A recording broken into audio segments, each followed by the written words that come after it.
With the Revoice feature, you can create your own digital voice which will allow you to generate and edit audio clips with the simplicity of a text document. Here's how.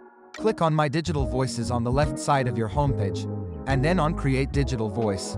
In order to create your own digital voice, we'll ask you to record 70 sentences in English.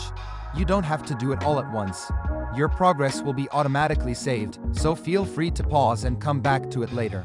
Make sure you're in a quiet location without any background noise. Test your microphone to ensure your voice is loud and clear. We don't recommend using your computer's microphone due to potential for echoes, but headphone mics work just fine. Once you're ready to record, click Continue. Record yourself reading the text, starting with the legal disclaimer. Once you are done recording, your voice will be submitted for processing. Within 24 hours, your digital voice will appear under My Digital Voices with a completed indicator.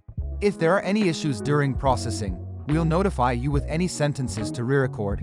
Now you're ready to generate audio through text. Click on the Revoice button next to your voice.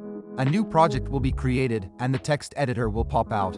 You can now simply type or paste the desired text and click Generate to create audio in your digital voice. Your voice skin will now be available in the text editor anytime you need to edit a recording or generate a new audio file using text. Let us know if you have any questions.